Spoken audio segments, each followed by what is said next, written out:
Hello, I'm Dr. Leon Stutzman, aka Doc, with another one of these little videos designed to help you to experience God's best as we negotiate this new normal together. And that's what we're doing. We're negotiating this new normal together.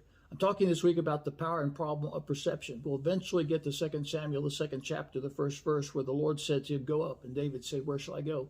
And the Lord said, "Go to Hebron, the seat of association, the place of perception, the place where your imagination begins to work on your behalf." You are whatever you perceive yourself to be. You have whatever you perceive yourself as having. That's one of my famous little sayings. Now, there's a caveat to that. Your perception has to be rooted somewhat in your reality. I could perceive myself as being 6'6" and having a full head of hair, but I'm 5'9" and a little bald on top.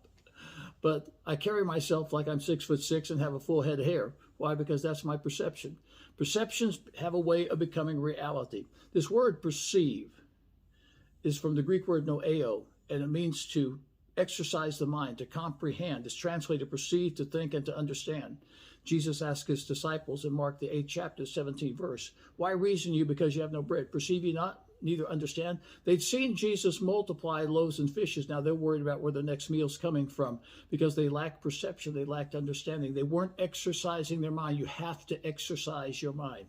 Ephesians 3:20, "Now to him that's able to do exceedingly abundantly above all that we can ask or think, according to the power that works in us." And that word think is translated neo, and it means to exercise the mind. What are you exercising your mind toward to see manifesting in your life? Hebrews, the 11th chapter, the 3rd verse, "Through faith we understand," that word once again, to exercise the mind, "that the worlds were framed by the word of God." When you're exercising your mind, you can actually see what God is doing in your life. It creates expectation in your life. And then 2 Timothy, the 2nd chapter, the 7th verse, "Consider what I say, and the Lord give you the understanding." Exercise your mind, and the Lord will give you the understanding in all things. And that was in reference to the word. And when you exercise your mind toward the word, God begins to speak to you out of his word.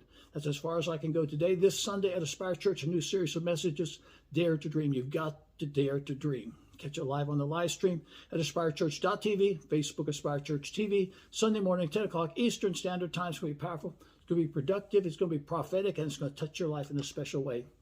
I'm Dr. Leon Stutzman, aka Doc. I'll see you Wednesday, see you Friday, and of course, I'll see you next Sunday.